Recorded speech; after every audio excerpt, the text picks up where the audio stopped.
What is up, everyone? It's Chris the Marvel Buff Nerd here, and I've got little Infinity War Tony Stark with us today because I don't have a Shang-Chi Funko Pop or action figure, but everybody loves Iron Man, so he's going to hang out with us for the review today.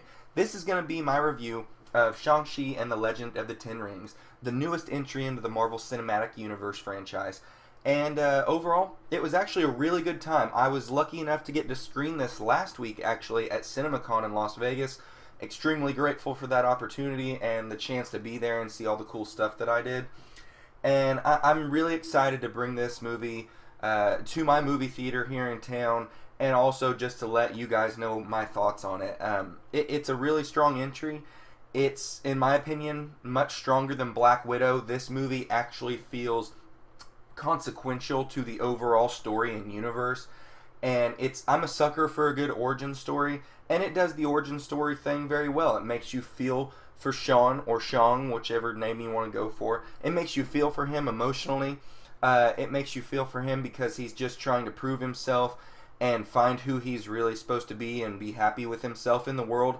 That's something we can all relate to all too well, honestly. So the emotional beats and the parallels for real life in this movie were really strong, and I really enjoyed that because a lot of the undertones were a movie about finding where you belong in this world and hitting your true potential in the place you're supposed to be at. And like I said, that's great motivation for all of us, and we can all take notes from that. And this also has some great motivational lines, little things that just stick with you. In the middle of the movie, an older lady that's not a huge consequential character to the story or anything, but she's helping train Awkwafina at one point in the story for her to get in on the action, and I really liked her in this movie, actually. This lady drops a little gold nugget. She just says, "If you aim at nothing, you will hit nothing." And I was like, wow, I mean, that's a super simple statement, but I'm going to take that with me, and I keep repeating that in my head ever since, every day almost, since I watched the movie last week. I really liked that. So this movie does the Marvel thing very well, where you can feel the story and the theme and the undertones very much. There's a very strong family core and a lot of heart at the center of this, and a lot of it is actually brought from the villain of the movie, who plays Shang's father, and he's the main villain of the movie, but at the same time he plays it so well and so cool. He's a very cool villain. He's sympathetic to a point. Like you can understand sometimes why he's doing what he's doing and almost see it from his point of view on some things. I mean, some things he just goes over the top and he's crazy, but he had a lot of heart and a lot of emotion at his core, and I really felt that.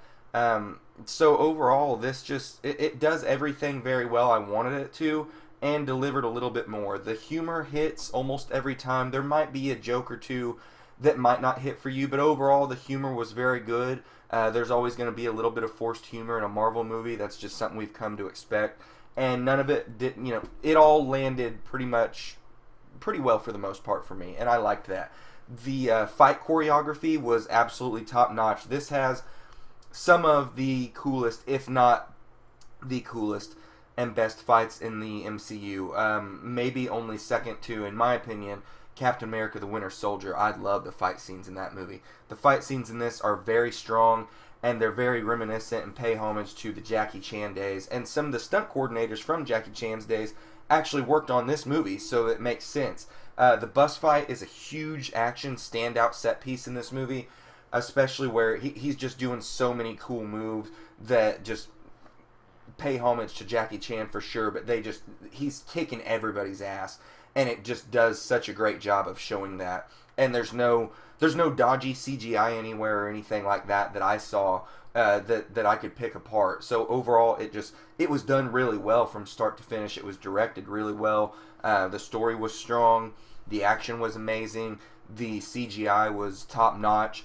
The tie-ins to the overall Marvel Cinematic Universe, they were there, but they didn't hit you over the head too much. There is one character that he keeps staying in the movie, and it's kind of the same beat of comedy, but I enjoyed it a lot, and it harkens us all the way back to Iron Man 3 a lot, which I really appreciated. So overall, this does everything I asked of it, and I can't wait for everybody to see this. Guys, let me know your thoughts in the comment section down below. Like the video, it really helps the channel. Subscribe if this is the first time you're finding me. I really appreciate it. I love all things Marvel, DC, comic books, movies, action movies, just cinema in general. If you like all that same stuff, then I invite you to, hit the subscribe button, hit the notification bell, geek out with me every week, and have a good one.